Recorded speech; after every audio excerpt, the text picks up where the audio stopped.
ಯಾರು ಬುರುಡೆ ತಗೊಂಬಂದ ಅವ್ನು ಯಾವತ್ತು ತಗೊಂಬಂದ ಅವನ ಮೇಲೆ ಕೇಸ್ ಹಾಕಬೇಕಾಗಿತ್ತು. ವಕೀಲರು ಹೇಳಿದ್ರು ನ್ಯಾಯವಾದಿಗಳ ನಡೆ ಧರ್ಮಸ್ಥಳದ ಕಡೆ ಎಲ್ಲಾ ರಾಜಕೀಯ ಪಕ್ಷಗಳು ಸೆಷನ್ಸ್ ಅಲ್ಲಿ ಎಲ್ಲಾ ರೀತಿ ಚರ್ಚೆ ಇವಾಗ ಧರ್ಮಸ್ಥಳದ ಪರವಾಗಿ ಚಾಟಿ ಬೀಸ್ತಾ ಇದ್ದಾರೆ. ಜಸ್ಟ್ ಇದು ಮತಕ್ಕಾಗಿ ನಿಲ್ತಾ ಇದ್ದಾರೆ ಇವತ್ತು ಹೊರತು ಧರ್ಮಸ್ಥಳ ಸುತ್ತಮುತ್ತ ಅಗಿಲಿಕ್ಕೆ ಅವಕಾಶ ಕೊಟ್ಟಂತ ಈ ಸರ್ಕಾರಕ್ಕೆ ನಿಜವಾಗ್ಲೂ ನಾಚಿಕೆ ಆಗಬೇಕು. ಅತ್ಯಂತವ್ರಿಗೆ ಅನ್ಯಾಯ ಆಗಿದೆ.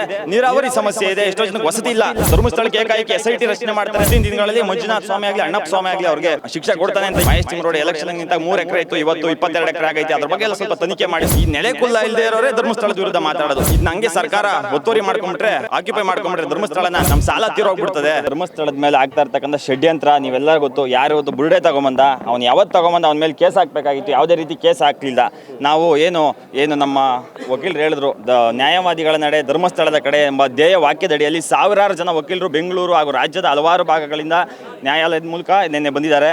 ಅವರೆಲ್ಲರ ಉದ್ದೇಶ ಒಂದೇ, ಮೊದಲು ಬಂದು ಧರ್ಮಸ್ಥಳಕ್ಕೆ ಏನು ಪ್ರೊಸೆಷನ್ ಬರೋಕ್ಕೆ ಮುಂಚೆ ಈ ಕರ್ನಾಟಕದಲ್ಲಿ ಇವತ್ತಿನವ್ರಿಗೆ ಎಲ್ಲ ರಾಜಕೀಯ ಪಕ್ಷಗಳು ಸೆಷನ್ಸಲ್ಲಿ ಎಲ್ಲ ರೀತಿ ಚರ್ಚೆ ಇವಾಗ ಧರ್ಮಸ್ಥಳದ ಪರವಾಗಿ ಎಲ್ಲ ಏನು ಚಾಟಿ ಬೀಸ್ತಾ ಇದ್ದಾರೆ. ಅವ್ರ ಪರವಾಗಿ ಏನು ನಾವು ನಿಲ್ತೀವಿ ಜಸ್ಟ್ ಇದು ಮತಕ್ಕಾಗಿ ನಿಲ್ತಾ ಇದ್ದಾರೆ ಇವತ್ತು ಹೊರತು ಯಾವುದೇ ಒಂದು ಸಾಕ್ಷ್ಯಾಧಾರ ಇಲ್ಲದೆ ಯಾವುದೋ ಒಂದು ಮೂಕರ್ಜಿ ಮೇಲೆ SIT ರಚನೆ ಮಾಡಿ ಇವತ್ತು ಧರ್ಮಸ್ಥಳ ಸುತ್ತಮುತ್ತ ಅಗಿಲಿಕ್ಕೆ ಅವಕಾಶ ಕೊಟ್ಟಂಥ ಈ ಸರ್ಕಾರಕ್ಕೆ ನಿಜವಾಗ್ಲೂ ನಾಚಿಕೆ ಆಗಬೇಕು. ಸಾವಿರಾರು ಅರ್ಜಿಗಳು ಸಮಾಜದಲ್ಲಿ ಎಂತೆಂಥ ಜ್ವಲಂತ ಸಮಸ್ಯೆಗಳಿದ್ದಾವೆ, ಎಂತೆಂಥವ್ರಿಗೆ ಅನ್ಯಾಯ ಆಗಿದೆ.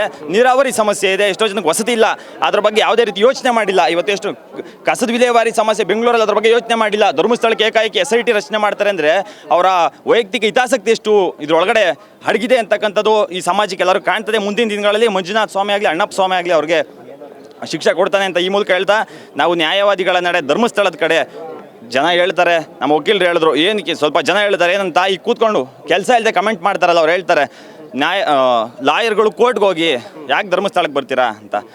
ಕೋರ್ಟ್ ಯಾರ್ಯಾರು ಇದುವರೆಗೂ ಧರ್ಮಸ್ಥಳಕ್ಕೆ ಬಂದರೂ ನಾವೇ ಮೊದಲು ಈ ವಕೀಲರು ಏನು ನ್ಯಾಯವಾದಿಗಳ ನಡೆ ಧರ್ಮಸ್ಥಳದ ಕಡೆ ಈ ಒಂದು ವಕೀಲರ ಗುಂಪು ಪ್ರಪ್ರಥಮ ಬಾರಿಗೆ ಈ ವಿಚಾರವಾಗಿ SITಗೆ ಹೋಗಿ ರೆಪ್ರೆಸೆಂಟೇಷನ್ ಯಾರಾದರೂ ಕೊಟ್ಟಿದ್ರೆ ಅದು ನಮ್ಮ ವಕೀಲರು ಮಾತ್ರ ಅಂತಕ್ಕಂಥ ಮಾತನ್ನ ಹೇಳ್ತೀನಿ.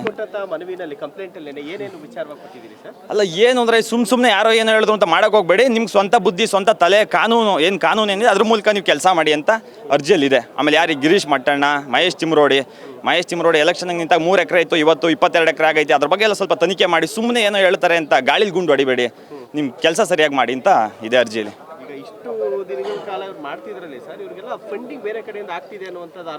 ಅಲ್ಲ ಫಂಡಿಂಗ್ ಆಗಲೇಬೇಕು. ಈಗ ನಾವು ವಕೀಲಿಕೆ ಕೆಲಸ ಮಾಡ್ತೀವಿ, ನಮ್ಗೆ ಸಂಬಳ ಬರುತ್ತೆ, ಜೀವನ ನಡೆಸ್ತೀವಿ.